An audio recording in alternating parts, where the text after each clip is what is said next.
So here we are again, back at it. Yesterday and today, well, I guess the last time and today, I've been finishing up a lot of the wiring, a lot of the accessories and the engine swap.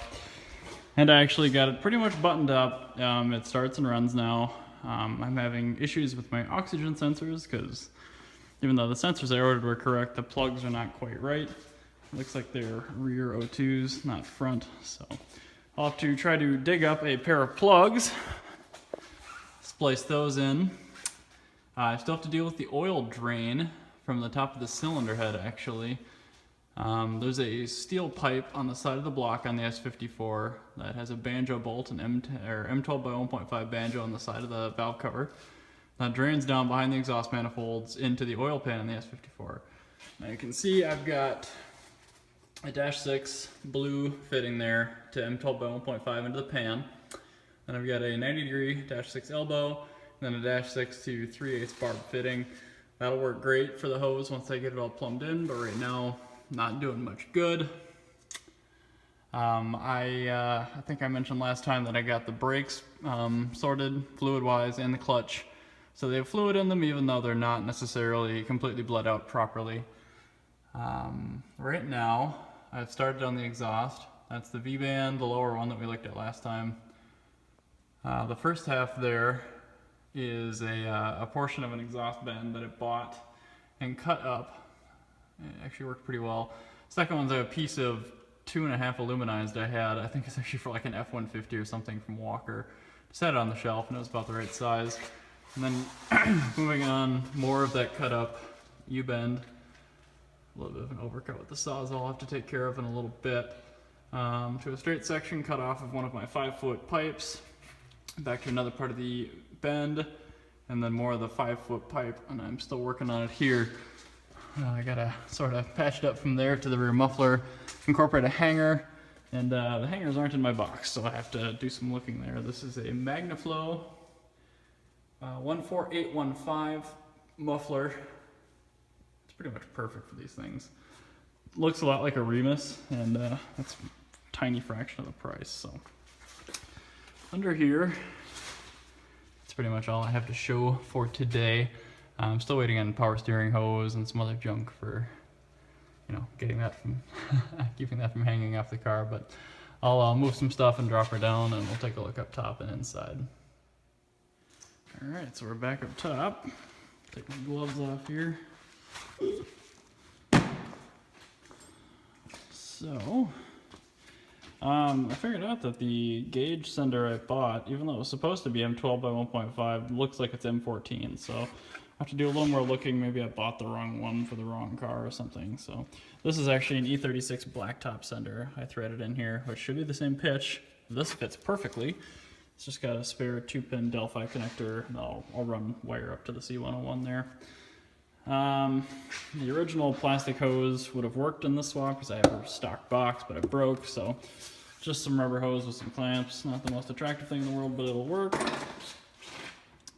The Overflow Tank, I cut the original solid clamp off, put some 3/4 inch hose, and just sort of sizing up a length here. This is not mounted or anything yet, and it looks pretty ugly, so I'll have to find something that's a little more aesthetically pleasing before I try to button that up. The Z3M harness cover was able to accommodate my small amount of new wires. That runs all the way over, and it dumps behind this. Goes down, around, and it's got, kind of hard to see, it's got BMW harness tape on it, so at least it looks a little bit better. And then it goes to the fuse box. I did get my bolts to mount the accessories. You can see the alternator one sticking out like an extra 3 inches.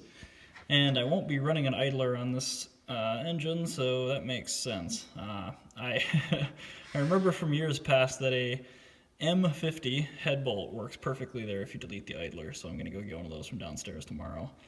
The bolts for the power steering pump fit perfectly. I've got a belt sitting around, so that should work immediately after putting a belt on it. Alternator's in, it's wired. The starter motor, ironically enough, there was the new one I put in last time. The ground strap wasn't completely tight on the motor mount arm, so Oops, I tightened that down, threw the old starter back in, it fires right up. The fuel pressure regulator and filter sits right in there. That's where I have it on the red car, and honestly it's not the only place you can put it, but it's the only decent place I've found, so that's where it's going to end up here, at least until I experience a problem. This is a working 90 psi fuel system, so I want to make sure I can keep an eye on it. Underneath here, really didn't change anything. Everything's just bolted together. Oil cooler lines are still sitting pretty. I did have to move them slightly to fit the alternator under it, but that's kind of to be expected, doing a little bit of tweaking here and there. Oh, you can actually kind of see my additional wires peeking out back there. I wrapped it up with this, I'm not even sure what that one's for. It was a provision on the e40 and the Z3M, but this little plug down here. I don't know what that went to, but I'm not using it, so it doesn't really matter in my case. So that's under hood. Finally, inside. I'm actually gonna stop the video, turn the light on this thing, and start it again, because I gotta show you some dark stuff. Okay. Lights on. Here's the original gas pedal. These things are super strong. This car's done 250,000 miles and just absolutely wailing on it. Still didn't break. You can see my electronic throttle pedal. That is on the e46 330 bracket and bolt. So it pretty much fits perfect, which is really nice. Until the brakes aren't fully bled, but I do have the new. You can see the massive booster delete up in there. You can see my threaded rod, and that goes all the way to, oh my. Oh, there you can pretty much see it. There's a set nut, and that goes to the original clevis, and then that's on the brake pedal. It also uses the original return spring, original sensor. I've got a new clutch master in here, I mentioned in the last video. That all looks good. The wire for the pedal I just ran up. Whew, sorry for the shakiness. I ran up through here. I'll tuck this in a little bit better. It fits really well behind this vent. Actually, I have it on the red car. And then up through there, which you can't see, into the glove box, which is currently an absolute mess. There's a whole lot of loving in there. So, the original ECU mounted up here in the car. We will see how ambitious I get on that. Again, I don't usually use the glove box myself, so not sure how ambitious I'll get. The cruise control is gone on this car, so there's actually space above that bracket I can utilize as well, which I probably will just for some bulk wire. A lot of the bulk of this is just these giant rubber coatings, some wire sheathing, extraneous stuff, so I'm going to work on all that at some point, but the fact that the car runs is most important. And I won't hold out, I guess.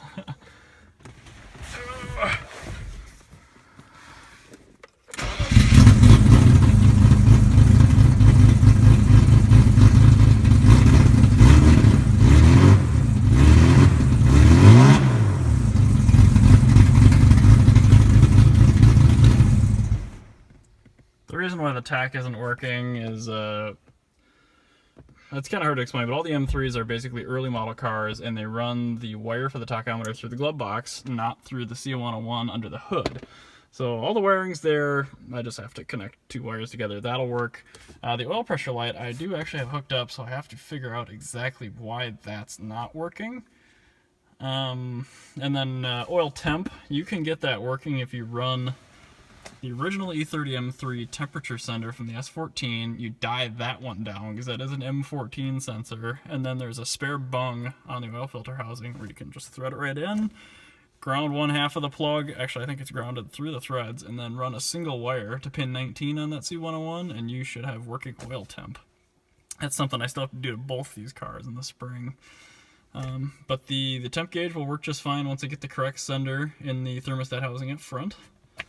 Everything else is pretty much exactly as it would have been on the old car. Just have to throw the cushy bits back on, but it's baby steps, and you don't really want to miss anything on a project like this, so we'll get there. We got quite a bit done tonight, but still a whole lot to do. So Thanks for watching as always, and yeah, feel free to keep watching.